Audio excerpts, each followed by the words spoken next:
মধ্যপ্রাচ্যের চলমান উত্তেজনা নতুন এক মোড় নিয়েছে, যেখানে ইরান, যুক্তরাষ্ট্র এবং ইসরায়েলকে ঘিরে চলমান সংঘাতে এবার সরাসরি জড়িয়ে পড়ার আশঙ্কা তৈরি হয়েছে যুক্তরাজ্যের।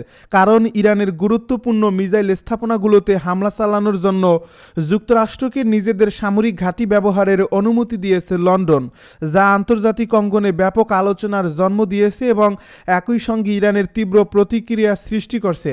এর ফলে পরিস্থিতি আরও জটিল হয়ে উঠছে এবং সংঘাত বিস্তারের আশঙ্কা বাড়ছে। যুদ্ধ শুরুর পর থেকেই পশ্চিমা দেশগুলো সতর্ক অবস্থান বজায় রেখেছিল। যদিও তারা যুক্তরাষ্ট্রের ঘনিষ্ঠ মিত্র হিসেবে পরিচিত, তবুও সরাসরি সামরিক সহায়তা দিতে দীর্ঘ সময় ধরে বিরত ছিল। কিন্তু যুদ্ধের তৃতীয় সপ্তাহে এসে যুক্তরাজ্যের এই অবস্থান পরিবর্তন আন্তর্জাতিক রাজনীতিতে বড় ধরনের বার্তা দিচ্ছে। বিশেষ করে যখন ওয়াশিংটনের আহ্বানে এতদিন সাড়া না দিলেও অবশেষে লন্ডন নিজেদের কৌশলগত অবস্থান থেকে সরে এসে নতুন সিদ্ধান্ত নিয়েছে।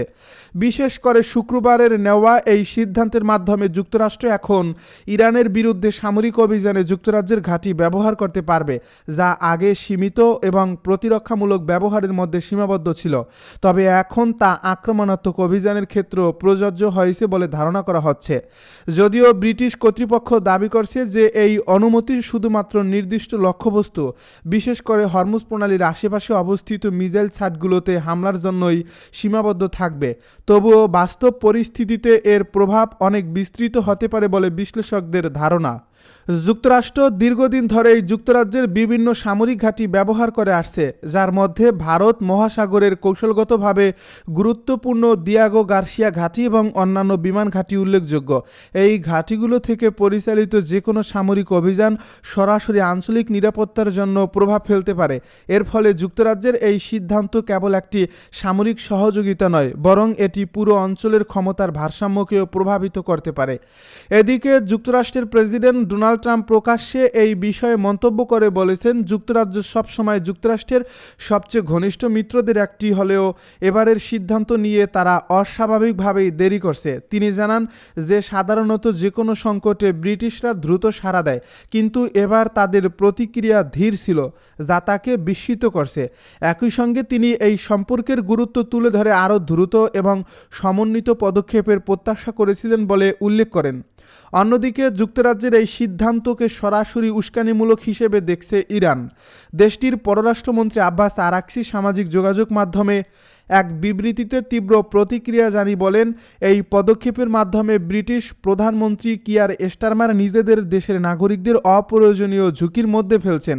একই সঙ্গে তিনি সতর্ক করে দেন যে ইরান তার আত্মরক্ষার অধিকার সংরক্ষণ করে এবং প্রয়োজনে যে কোনো ধরনের পাল্টা ব্যবস্থা নিতে প্রস্তুত। ইরানের এই হুঁশিয়ারি পরিস্থিতিকে আরও উদ্বেগজনক করে তুলছে, কারণ যদি যুক্তরাজ্যের ঘাঁটি ব্যবহার করে হামলা চালানো হয়, তাহলে তেহরান সেটিকে সরাসরি শত্রুতামূলক পদক্ষেপ হিসেবে বিবেচনা করতে পারে এবং এর প্রতিক্রিয়ায় ব্রিটিশ স্বার্থ ও স্থাপনাগুলো লক্ষ্যবস্তুতে পরিণত হতে পারে, যা শুধু আঞ্চলিক নয় বরং বৈশ্বিক নিরাপত্তার জন্য বড় ধরনের হুমকি হয়ে দাঁড়াতে পারে। বিশ্লেষকেরা বলছেন, এই সিদ্ধান্তের ফলে যুদ্ধের ভৌগোলিক পরিসর আরও বিস্তৃত হওয়ার আশঙ্কা রয়েছে, কারণ এখন পর্যন্ত এই সংঘাতটি মূলত নির্দিষ্ট অঞ্চলের মধ্যে সীমাবদ্ধ থাকলেও যুক্তরাজ্যের সম্পৃক্ততা নতুন মিত্রদের জড়িয়ে ফেলতে পারে, যা এক ধরনের বহুমাত্রিক সংঘাতে রূপ নিতে পারে। এর ফলে কূটনৈতিক সমাধানের পথ আরও কঠিন হয়ে উঠছে। সব মিলিয়ে বলা যায়, যুক্তরাজ্যের এই পদক্ষেপ শুধু একটি সামরিক সিদ্ধান্ত নয়, বরং এটি আন্তর্জাতিক সম্পর্ক, কৌশলগত জোট এবং বৈশ্বিক নিরাপত্তার উপর দীর্ঘমেয়াদী প্রভাব ফেলতে পারে। এখন বিশ্বজুড়ে দৃষ্টি নিবদ্ধ রয়েছে পরবর্তী পদক্ষেপের দিকে, কারণ যে কোনো ভুল সিদ্ধান্ত পরিস্থিতিকে আরও ভয়াবহ দিকে ঠেলে দিতে পারে এবং একটি বৃহত্তর সংঘাতের ঝুঁকি তৈরি করতে পারে। ভারত মহাসাগরে ব্রিটিশ মার্কিন ঘাঁটিতে ইরানের ব্যাপক হামলা। ভারত মহাসাগরে ব্রিটিশ মার্কিন ঘাঁটিতে হামলা চালিয়েছে ইরান। দিয়াগো গার্সিয়ায় অবস্থিত যুক্তরাষ্ট্র ও যুক্তরাজ্যের যৌথ সামরিক ঘাঁটিতে এই হামলাটি হয়। ভারত মহাসাগরের ঠিক মাঝখানে বিষুবু রেখার দক্ষিণে দিয়াগো গার্সিয়া দ্বীপের অবস্থান। Al Jazeera, the Wall Street Journal সহ বিভিন্ন আন্তর্জাতিক সংবাদ মাধ্যমে এ খবর প্রকাশ পেয়েছে। দাবি করা হচ্ছে, ওই ঘাঁটিতে ইরান অন্তত দুটি মধ্যম পাল্লার ব্যালিস্টিক ক্ষেপণাস্ত্র ছুড়ছে। একটি ক্ষেপণাস্ত্র মাঝ আকাশে যান্ত্রিক ত্রুটির কারণে লক্ষ্যভ্রষ্ট হয়, অন্যটি ধ্বংস করে দেয় মার্কিন যুদ্ধজাহাজ থেকে ছোড়া ইন্টারসেপ্টর বা ক্ষেপণাস্ত্র প্রতিরোধ ব্যবস্থা। ইরান থেকে প্রায় 4000 কিলোমিটার দূরে অবস্থিত দিয়াগো গার্সিয়াকে লক্ষ্যবস্তু করার সক্ষমতা নির্দেশ করে যে ইরানের ক্ষেপণাস্ত্রের পাল্লা আগের দাবির চেয়ে অনেক বেশি। এ বিষয়ে মন্তব্যের জন্য যোগাযোগ করা হলে হোয়াইট হাউস, ওয়াশিংটনে অবস্থিত ব্রিটিশ দূতাবাস ও ব্রিটিশ প্রতিরক্ষা মন্ত্রণালয় তাৎক্ষণিকভাবে কোনো সাড়া দেয়নি। ইরানের ক্লাস্টার বোমায় কাঁপল দখলদার ইসরায়েল। ইরানের ইসলামী রেভলিউশনারি গার্ড কর্পস ইসরায়েল ও মার্কিন স্থাপনাকে লক্ষ্য করে ৭০তম দফায় হামলা চালিয়েছে। প্রতিশোধমূলক আক্রমণ খোররাম শাহ ৪ এবং কদর সহ বেশ কয়েকটি শক্তিশালী ক্ষেপণাস্ত্র ও ড্রোন ব্যবহার করছে তেহরান। এতে কেঁপে উঠছেন ইসরায়েলের একাধিক শহর, ক্ষতিগ্রস্ত হয়েছে ভবন। এসব হামলায় বেশ কয়েকটি আহত হওয়ার খবর দিয়েছে ইসরায়েলি প্রশাসন। শুক্রবার ভোর থেকে রাত পর্যন্ত ইরান ইসরায়েলে ৯ দফায় ব্যালিস্টিক ক্ষেপণাস্ত্র নিক্ষেপ করছে। এর মধ্যে অন্তত ৩টি ক্ষেপণাস্ত্রে ক্লাস্টার বোমা ওয়ারহেড ছিল বলে ধারণা করা হচ্ছে, যা ঘরবাড়ির ক্ষতি করছে এবং কিছু বাসিন্দাকে সামান্য আহত করছে। একটি ভূপাতিত ক্ষেপণাস্ত্রের ধ্বংসাবশেষ জেরুজালেমের ওল্ড সিটির উপর আছড়ে পড়ে, যার ফলে ইহুদি কোয়ার্টারের একটি পার্কিং লটের ক্ষতি হয়েছে। এটি টেম্পল মাউন্টের ওয়েস্টার্ন ওয়াল এবং আল আকসা মসজিদ প্রাঙ্গণ থেকে প্রায় ৪০০ মিটার দূরে অবস্থিত। তবে এই ঘটনায় কেউ মারা গেছে কিনা তাৎক্ষণিকভাবে তা জানা যায়নি। যুক্তরাষ্ট্রকে দিয়ে ইরানকে শায়েস্তা করতে চায় সৌদি ও আমিরাত। চলতি মাসের শুরুর দিকে ইসরায়েল ও যুক্তরাষ্ট্রের আগ্রাসনের জবাবে ব্যাপক হামলা শুরু করে ইরান। তখন উপসাগরীয় অঞ্চলে মার্কিন ঘাঁটিগুলোতে দফায় দফায় ক্ষেপণাস্ত্র ও ড্রোন পড়ছিল। এমতাবস্থায় যুক্তরাষ্ট্রের জন্য বর্ধিত প্রবেশাধিকার ও আকাশসীমা ব্যবহারের অনুমতির প্রয়োজন ছিল। বিষয়টি নিয়ে তখন মার্কিন যুদ্ধ বিভাগের ঊর্ধ্বতন কর্মকর্তা এলব্রিজ কলবি সৌদি আরবের প্রতিরক্ষা মন্ত্রী খালিদ বিন সালমানের সঙ্গে ফোনে কথা বলেছেন, যিনি ক্রাউন প্রিন্স মোহাম্মদ বিন সালমানের ভাই এবং শীর্ষ উপদেষ্টা। এই বিষয়ের সঙ্গে পরিচিত একাধিক মার্কিন ও পশ্চিমা কর্মকর্তা জানিয়েছেন, রিয়াদ পশ্চিম সৌদি আরবের তায়েব অবস্থিত এবং ফাহাদ বিমান ঘাঁটি আমেরিকানদের জন্য খুলে দিতে সম্মত হয়েছে। এই ঘাঁটি অত্যন্ত গুরুত্বপূর্ণ কারণ এটি ইরানি শাহেদ ড্রোন থেকে প্রিন্স সুলতান বিমান ঘাঁটির তুলনায় অনেক দূরে অবস্থিত, যা বারবার ইরানি হামলার শিকার হয়েছে। তায়েব এই শহরটি জেদ্দারও কাছে, যা লোহিত সাগরের একটি বন্দর।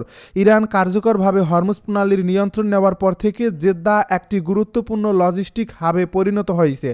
বর্তমান এবং সাবেক মার্কিন কর্মকর্তারা বলেছেন, ডোনাল্ড ট্রাম্প প্রশাসন যদি ইরানের বিরুদ্ধে দীর্ঘস্থায়ী যুদ্ধের প্রস্তুতি নেয়, তবে মার্কিন সশস্ত্র বাহিনীকে রসদ যোগাতে জেদ্দা অত্যন্ত গুরুত্বপূর্ণ হয়ে উঠতে পারে। ইতিমধ্যে পূর্ব এশিয়া থেকে হাজার হাজার মার্কিন স্থল সৈন্য ওই অঞ্চলের পথে রয়েছে। বর্তমান ও সাবেক কর্মকর্তাদের মতে, সৌদি আরবের এই ঘাঁটি ব্যবহারের সুযোগ দেওয়ার সিদ্ধান্তটি ইরান বনাম মার্কিন ইসরায়েলি যুদ্ধের প্রতি সৌদি রাজতন্ত্র এবং অন্য কিছু উপসাগরীয় রাষ্ট্রের দৃষ্টিভঙ্গির পরিবর্তনকেই ফুটিয়ে তোলে। উপসাগরীয় অঞ্চলে অবস্থানরত এক পশ্চিমা কর্মকর্তা বলেছেন, রিয়াদের মনোভাব এখন হামলার জন্য ইরানকে শাস্তি দেওয়ার উপায় হিসেবে মার্কিন যুদ্ধকে সমর্থন করার দিকে ঝুঁকছে। মার্কিন ও পশ্চিমা কর্মকর্তারা জানান, মার্কিন প্রেসিডেন্ট ডোনাল্ড ট্রাম্প ও সৌদি ক্রাউন প্রিন্স MBS 3 সপ্তাহ ধরে নিয়মিত ফোনে কথা বলছেন। সংযুক্ত আরব আমিরাত ও যুক্তরাষ্ট্রকে জানিয়েছে যে তারা দীর্ঘস্থায়ী যুদ্ধের জন্য প্রস্তুত এবং এই সংঘাত দ্রুত শেষ করার জন্য ওয়াশিংটনের উপর কোনো চাপ সৃষ্টি করছে না। এই মাসের শুরুর দিকে এক ফোনালাপে আমিরাতের পররাষ্ট্রমন্ত্রী শেখ আবদুল্লাহ বিন জায়েদ মার্কিন পররাষ্ট্রমন্ত্রী মার্কো রুবিওকে বলেছেন, সংযুক্ত আরব আমিরাত এই যুদ্ধ 9 মাস পর্যন্ত স্থায়ী হওয়ার জন্য প্রস্তুত রয়েছে। সৌদি আরব, সংযুক্ত আরব আমিরাত ও কাতার ইরানে হামলা না করার জন্য ট্রাম্পের কাছে তদবির করেছিল। তাদের দেশে মার্কিন সামরিক ঘাঁটি থাকলেও গত 28 ফেব্রুয়ারি যখন যুক্তরাষ্ট্র ইসরায়েলের সঙ্গে মিলে ইরানে হামলা চালায়, তখন রাষ্ট্রগুলো জেদ ধরছিল যেন তাদের ভূমি হামলা চালানোর ক্ষেত্রে হিসাবে ব্যবহার না করা হয়। তা সত্ত্বেও যুদ্ধের সিদ্ধান্তের জন্য উপসাগরীয় দেশগুলোকেই সবচেয়ে ভারী মূল্য দিতে হয়েছে। যুদ্ধ শুরুর পর থেকে সংযুক্ত আরব আমিরাত একাই 338টি ব্যালিস্টিক ক্ষেপণাস্ত্র এবং 1740টি ড্রোন প্রতিহত করছে। কাতার যে কোনো উপসাগরীয় রাষ্ট্রের মধ্যে সবচেয়ে ভয়াবহ হামলার শিকার হয়েছে, যদিও তারা একটি গুরুত্বপূর্ণ মধ্যস্থতাকারী হিসেবে কাজ করছে এবং ক্রমাগত উত্তেজনা প্রশমনের দিকে মনোযোগ দিয়েছে। আমাদের কেবল একটি প্রতিরোধ ব্যবস্থা তৈরি করলেই হবে না, যুদ্ধোত্তর পরিস্থিতির জন্য একটি দৃষ্টান্ত তৈরি করতে হবে। আব্দুল আজিজ আল ঘাসিয়ান গালফ ইন্টারন্যাশনাল ফোরাম।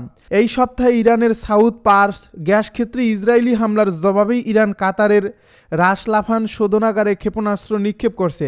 কাতারের জ্বালানি মন্ত্রী সাদ আল কাবিরের মতে এই ক্ষয়ক্ষতি মেরামত করতে 3 থেকে 5 বছর সময় লাগবে এবং এটি কাতারের গ্যাস উৎপাদনের 17% ক্ষতিগ্রস্ত করবে।